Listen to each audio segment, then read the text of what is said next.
So you miss Skye at Holland, you miss the Penrith, you miss Faber, and you don't know if you have a good ballot number for the Sen, or you might have missed it by the time you watch this video.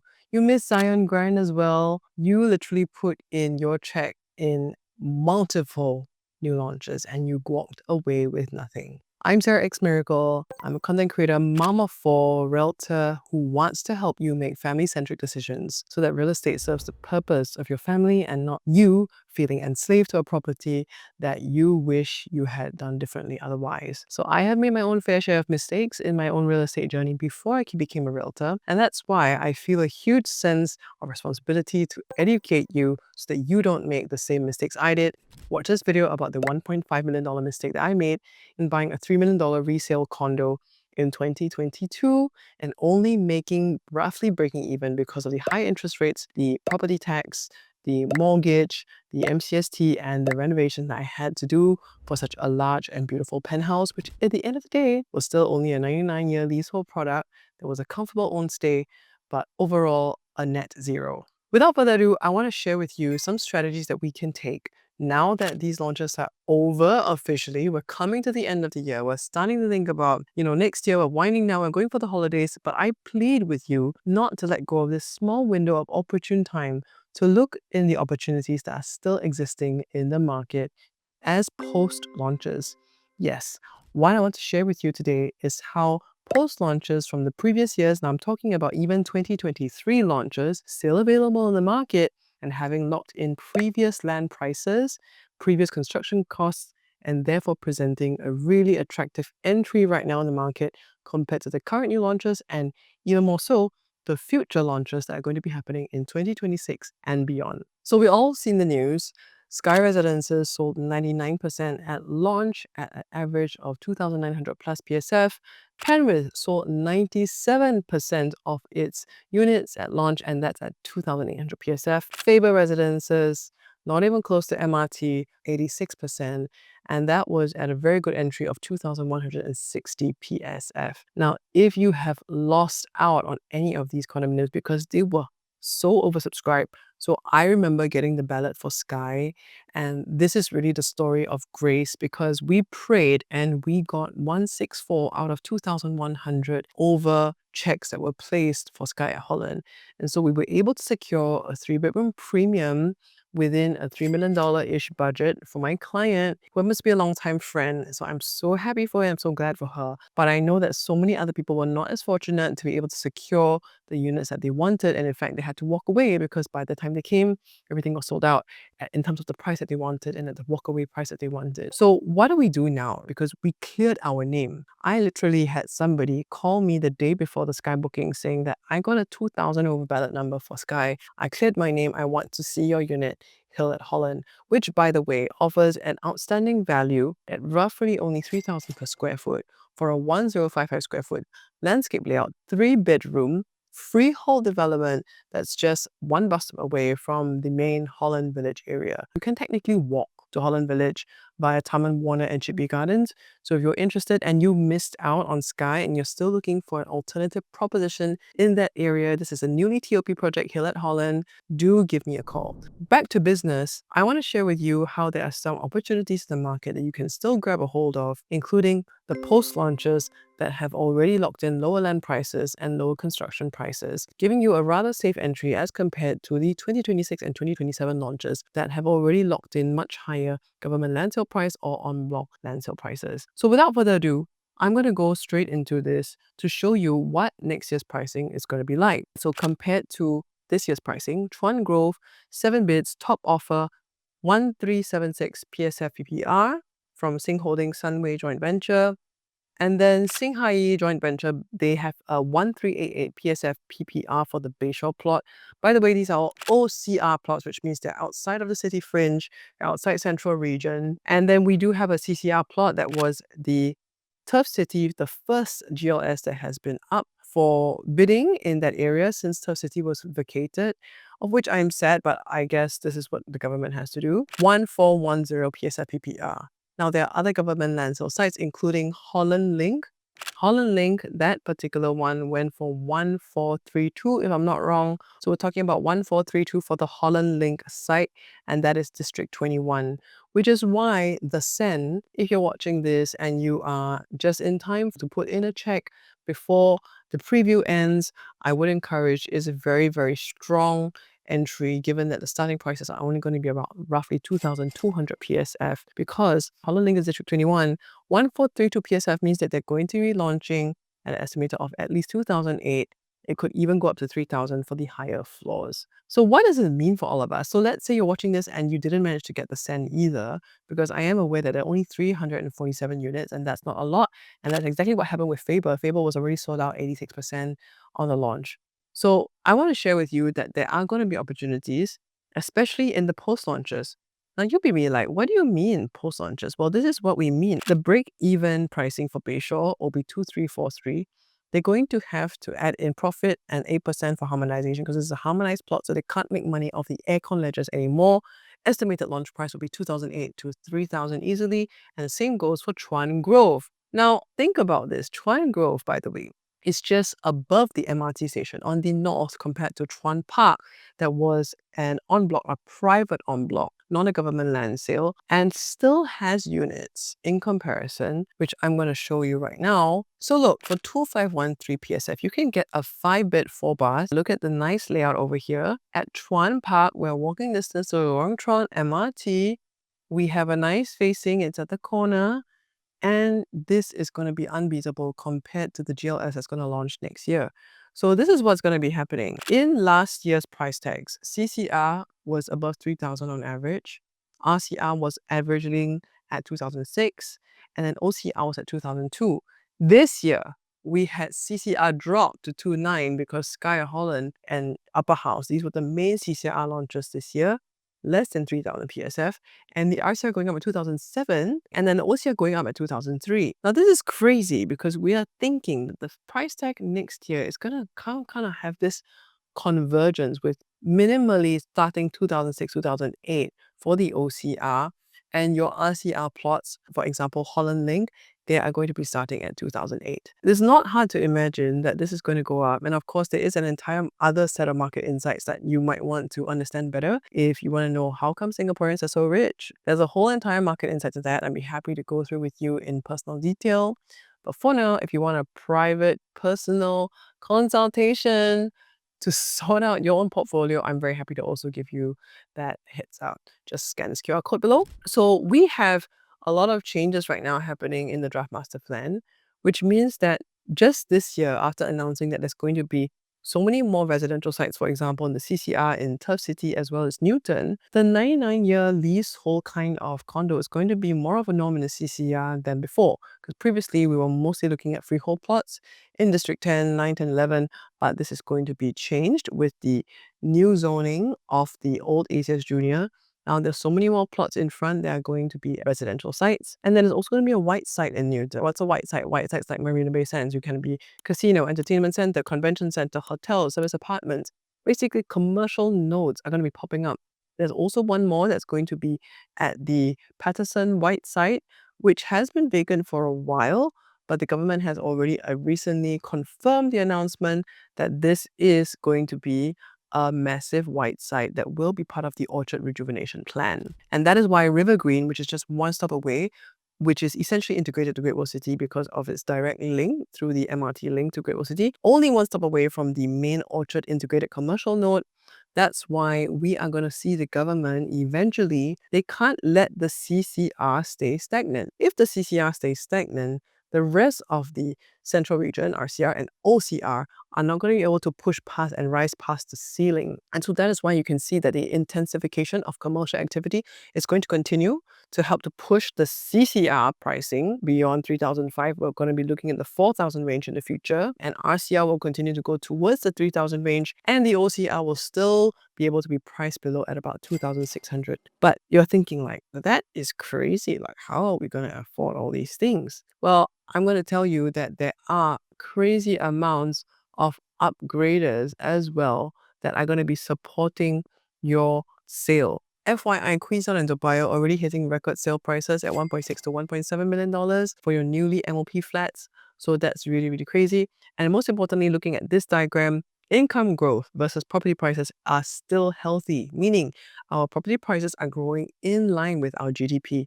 And the government wants that in-line alignment because that means that asset inflation is going in line with in general inflation, and also making sure that our jobs and our money is going into assets that allow us to hold something that has lasting value, not just be spending it on liquid kind of forms that don't last. Now, I just want you to, if there's anything you can take away from this video, I just want you to remember that real estate is going to be such an important piece of your investment portfolio and your capital gains and even your retirement plan. Real estate can unlock so much for you. And I pray that when you watch this video, that you will really understand what I'm trying to do in educating you in how I used to be, for example, super against new launches, in how you can have still a window opportunity to ensure that you are building capital. You may be deferring gratification because this may not be your 100% ideal home, but there is a way for you to still be able to build up your capital / find an opportunity that will do a hybrid of both own stay, building capital, or if you're a pure investor, to be able to have a good rental yield and still have a capital gain. Going back to the question on therefore, what is the kind of project that will still be able to fulfill this purpose? Because we're going back to why did we even want to buy a new launch in the first place? Like I was psychoed by some agent, probably like you were psychoed by somebody who told you that new launches are definitely the surefire way to make money, but you might not have your vacation and they were just wanting you to put in a check at the upcoming launches. But now that you've been disappointed many times over, you're kind of like wondering and confused what to do. And there are so many opportunities in the post-launch market, whether it's a smaller development, there are so many projects that have made money, even in, let's say, less than 200 units. So One North Eden, it TOP'd just earlier this year. Sub sales with a 3-month holding made good money, $300,000 to even $700,000, depending on your entry price. This is amazing. So we're saying that for 99-year whole leasehold projects, a 4-bedroom 1410 already transacted at $3.28 million. And this is not even a new launch. This is at 2326 PSF for, of course, near MRT. We're talking about One North, but we're talking on a quantum level of $3.28 million. This is something that would be a very comfortable budget right now for an older resale condo. Of course, if you hold for a longer period and the general economy is going upwards, or rather the market cycle is pushing upwards, yes, of course, you're going to see more profit on a quantum level. And that's exactly what happened with Skye, because these guys bought it at the low of the property market cycle in 2017, before the entire property market went up again only from 2020 onwards. So they've made a cool annualized gain of anywhere from 2.8 to 4.6%, which is pretty good. And in terms of quantums, we're talking about anywhere from $500,000 to $700,000. So you see, just holding for like a minimum of about 5 years, you can still get an annualized return of 4.66%. Now, why did I have to mention small projects? The reason why is that there are still some projects that may be considered small in the market, but does not mean that they do not hold enduring value. One such particular unit that I have identified is the 3-bedroom at Ikigai. Now, Ikigai is in District 11. It's located in Shrewsbury Road, and it's really actually part of this little like higgly-piggly landed estate with a bit of worship buildings, as well as some kind of walk-up apartment lots. But the whole point about Ikigai, like this particular unit, is that the neighbor on the other side has already sold for 2,300 PSF. The developers have slashed it to 2,100 PSF because it's one of the last 2 units. And so even if you just sold at what the neighbor bought, at the same PSF the neighbor bought, you'll be sitting on a paper profit of $280,000 if you take your square footage times the difference. So in short, there are opportunities like that, including the one I'm mentioning now at Ikigai, that can be spotted because it is a launch from some years ago, and the developer either A, might be looking to slash price because they just want to get rid of the remaining units, or 2, they have not even staged up the prices that much. So what I want to say with this diagram is that within 18 months, OCR price support is going to be averaging close to $3,000. We've already hit 2,800 in OCR plot sales already, and we're talking like Jaden, right, for example. But what we mean to say is that if the average pricing that you can enter at around 2005, 2006 for a post-launch, given that new launches are going to be starting 2008, 2009, even in the OCR, that presents a window of opportunity which allows you to sell even slightly lower than the new OCR launches and still present yourself as a rather attractive PSF option. So this year we had Core Central from 28 to 45, RCR 25 to 32, and then we have MS Market 19 to 23. So what we want to say is that if you look at next year's pricing, everything is going up by $300 to $400 PSF because of the new land prices. So the question is, can we find some good opportunities that are at the old price tag, which will then allow us to take advantage of the upswing that have been locked in government land sales to make sure that we'll be able to exit comfortably in the future. You have other examples. For example, you have Sora and Alta, which are both considered OCR plots, which are 1.1 and 900 meters respectively to the MRT. So we're talking about distance to MRT is really not there, and the Alta is already transacting at an average of 2,546 PSF. And the Sora, after adding 8% for harmonization, is transacting at 2,380 PSF. You still have opportunity in Bloomsbury, because Bloomsbury is going to be near the MRT, just about 980 meters, similar distance to Alta, and we can enter right now at 2,400 PSF. So this is one option that we can talk about. For example, Sora, which by the way is in Yuanqing Road. Okay, we're talking about Jurong. Jurong already transacted with the aircon ledge. We're talking about 2,400 over here. You have that kind of sale going on. 3-bedroom, 2,003 as well going on over here. And that is in Jurong. That's compared to Bloomsbury. We're talking about our RCR product in the heart of where the government's going to be increasing activity in the media circle. We're talking about a harmonized project for only 2,400 PSF in a much more central location. So this is amazing because we're talking about buy RCR at the same price tag as the OCR, and there are so many options that we still can share with you about what you want to buy within a $2.5 to $3 million budget that will still give you a good entry and therefore potential upside. So for example, at the OCR, we can buy 4 bedrooms near the MRT at an old price tag still of 2,000 to 2,200 PSF.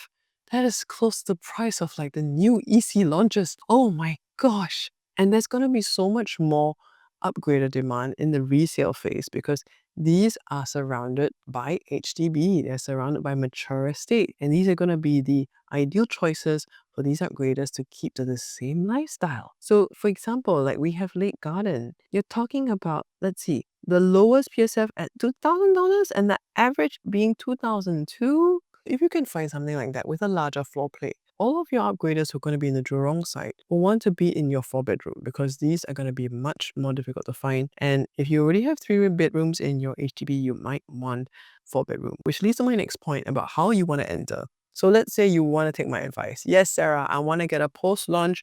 I'm not going to start chasing the next new launch ballot thing again. It's been so tiring. Just show me what to do. Now, I will share with you that the bigger floor plate is going to get you more profit. Now, I'm looking at Clavon 2 versus 3-bedroom. Annualized profit-wise, we're talking about $500 PSF average profit compared to only 373 PSF profit. We're talking over the same holding period. And then if you compare, the reason why is that the 2-bedroom units are really in a lot of oversupply compared to 3 bedrooms that will be a lot more for own stay. So there's a lot more competition in the 2-bedroom market. Easy as that, right? Because business is about supply and demand. So you want to be in a product that has lesser supply and more demand.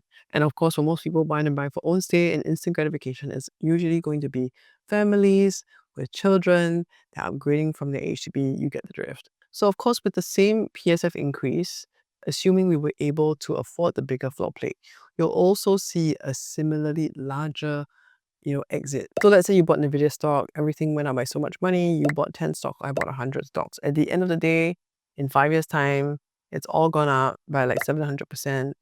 My 700% would have been multiplied on that 100 stocks, whereas it's only multiplied on your 10 stocks. So who made more money? Me. So it's the same thing. If you can afford it, you can buy the bigger floor plate. With the same market movement upwards, you will get a better net quantum gain when you exit. Oh, by the way, we also want to show you that the Clavon 4 bedrooms, they made an average PSF of 498 PSF profit. That was the average profit compared to the 500 plus for the 3-bedroom and 300 plus for the 2 bedrooms. So you can see where I'm going over here by that. If you have a larger floor plate that's scarcer, so people are willing to pay more, and also they want a better quality of life. So that's why you're going to be willing to pay for a larger floor plate. So I can't go through with you every single project, but I have outlined a few key strategies for you to take if you've missed Skye, Penrith, Faber, etc., etc. So in conclusion, this is not a long video, but if you've missed out on all of the new launches recently, I want you to know there's still hope. Okay, you can consider looking into something like Hillet Holland, of which I have a unit, which is a newly TOP'd project. So it's practically almost brand new, and it's freehold, so you get that freehold long-term hold factor that doesn't apply right now to 99-year leasehold GLS sites. So that's one option. You can see what's in the market and then you can go on your way. However, do note that you will already not be the one making the first most money. You would be likely paying a premium for those newly MOP units. Case in point, my parents bought key residences. They really wanted the 4-bedroom, 1475 square feet layout one, and they paid an emotional price because there were only 2 units available on the subsale market. So at TOP is really where most of the emotional selling is going to be happening, emotional selling and buying, right? But the sellers want an emotional number, the buyers don't mind, or they have their own emotional number. And that's where at TOP, the most money is really to be made. So be aware that if you are buying a resale recently TOP, you are the one helping someone else make the money. Therefore, if you really want to still have the opportunity to be the one to enter at the lowest possible price, missing a developer launch, the next best option is to enter in the post-launch phase, which is right in the middle of this rectangle over here. And that's where the developer will be still motivated to clear the stock because they have 5 years, or else they will not claim back the 35% tax, right? Developer tax. You must be open to the idea that yes, you are buying a little bit higher than your neighbors, but it's fine because that shows that there's demand. It shows that things are going up. As long as we enter in a safe price that is still below the averages of the things that we shared, like the 2006, 2000, range, 2005, 2006 range, we are still going to be safe because our OCR is going to be starting around 2008. So that's the second thing. Post launches are your next best friend. And of course, the last thing is that if you can't figure any of this out, you want some personalized help, please do feel free to scan this QR code and I will walk through your property portfolio with you so that you'll get clarity on your next 5-year plan, the vision for your life, vision for your family, vision for your property. We'll go through some financial goals. We'll go through the process of what it really means to be a good buyer and a good seller. And then we'll then create a game plan for you because this is what we love to do. So if you enjoyed watching my videos, I hope you give us a like, subscribe, hit the notification button because I make videos like that every single week. Till next week, I'll see you soon.